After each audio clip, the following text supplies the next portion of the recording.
When the fuel system isn't delivering, there's multiple possible factors. You could have air intrusion, you could have an obstructed uptake tube in the tank, you could have a pump failure, there could be gelling going on that's obstructing or blocking your main fuel filter. But I already knew in my case that the fuel filter was brand new. It was just replaced a couple weeks ago when I had this exact same problem. Alright, here's a flashback to when I was broken down by the side of the road and I had to try to see if there was fuel coming up to the fuel filter. Okay, so I'm going to turn the key forward. I can hear that pump running. So I opened up the drain cock. If you look down there, there should be a jet stream of fuel coming out of that thing.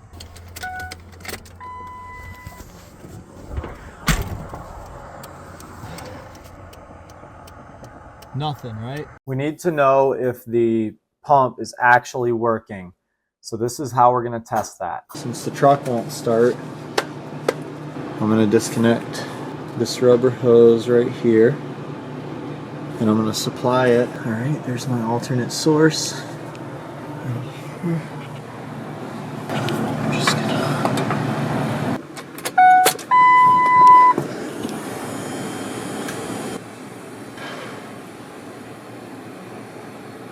This level's going down. Truck should start.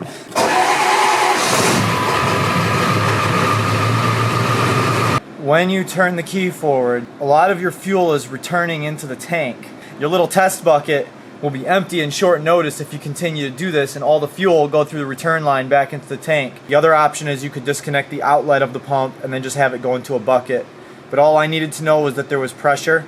At this point now, I'm going to actually pull the sending unit out of the tank.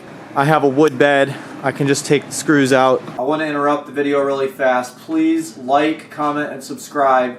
And please share these videos with other friends. I need subscriptions and I need those shares to get this channel to the next level. Thank you. I realize your journey may not look like mine, but those two hoses right there, they have a nylon fitting on there that requires a special tool to get off. These are the special tools. You insert the tool right here. That, and then you push 3/8. This one doesn't say a size, it says it's for oil cooler line. Then you have electric.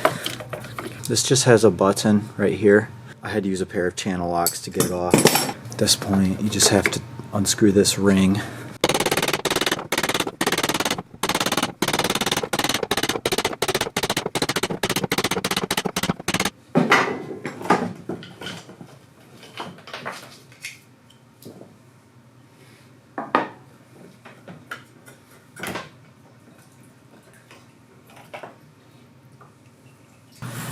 So we've got our seal.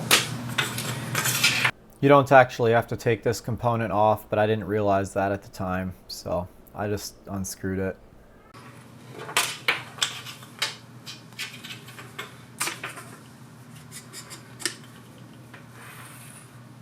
This can be a challenging thing to get done. You kind of have better luck with a small pick, but you've got to have 3 little shims or picks to jam in there because there's 3 tabs. And every time you stick something in one side, then the other side seemingly gets tighter. But you just work it and you'll figure out how to get it out of there after a few minutes. So it's probably a little hard to see, guys, but right inside this is completely blocked. I don't know how that material is getting in there. I think it's coming from the return. It looks like metal to me, like little flakes, but like rusty kind of flakes.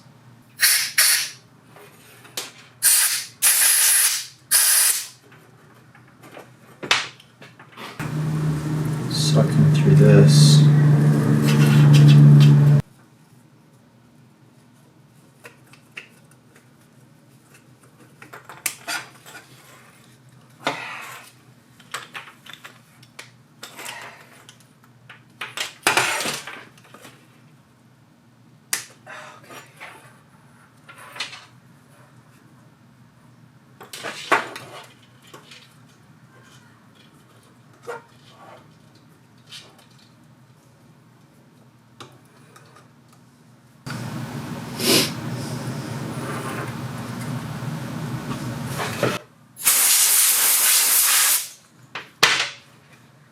So if that thing is all cleaned out and usable and not obstructed, you can go ahead and put it back in the way it came out.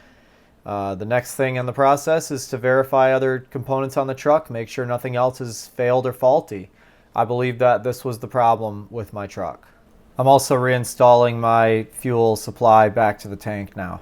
I could do a pressure test. I do have a pressure tester. For this test you need it's supposed to be fluid filled gauge, but I make do with a crappy gear wrench gauge that seemingly works every time I do testing on it. And you've got to have an adapter. I couldn't tell you the thread. All I know is it's a straight thread with an O-ring, like an O-ring Boss style. And you need an Allen key. Right there, there's an Allen. You have to take the Allen out.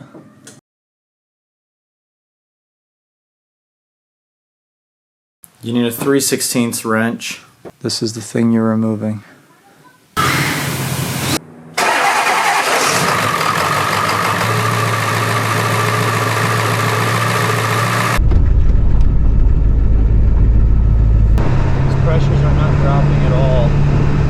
You can see that the gauge remains at 100 psi even when I'm driving full speed. I'm sitting still, I'm idling, so we're just gonna have to monitor this.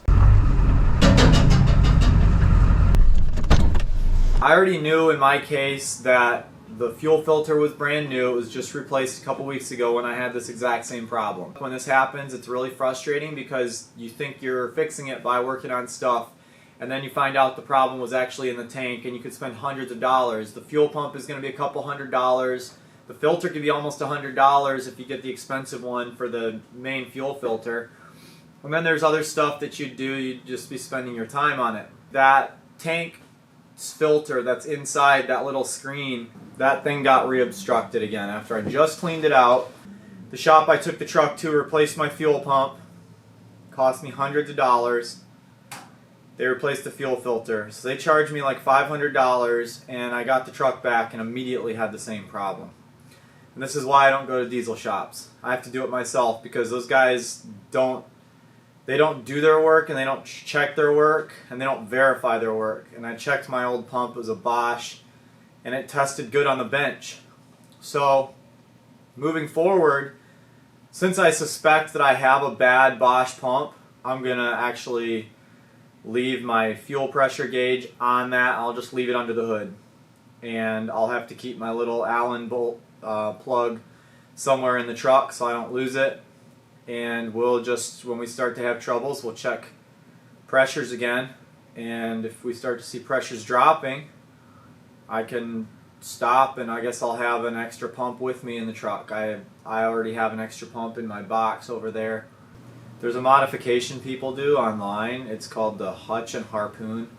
I'm not sure, but it basically eliminates those in-tank filters. You know, there's a much smarter way to have that filtration done, and they do that on the international version of this engine. And so when you're under the hood, you can literally just unscrew that thing and pull the screen out and clean it right there. But for some reason Ford wanted to put it in the tank, and it does get obstructed pretty easily. So anyway, that's the information. I don't really have anything else for you on this repair except for that I have to verify that it's fixed. I cleaned out that screen, I tested the pump, I've got fuel pressure, and this is what happens to you when you go to the mechanic too, except for the mechanic charges you money and then send it back to you, and then it takes 2 weeks to get it back in the shop again, where if you do it yourself, you can be done in an afternoon. But you will have to drop your fuel tank if you don't have a wood truck bed like mine, and that is an unfortunate thing. But it's not the end of the world. Once you drop the tank, if you put new hardware and new straps, it's a lot easier to drop it the second time. So anyways, good luck out there, guys. Don't forget to like, comment, and subscribe. I need subscriptions, guys. Thank you. Have a great day.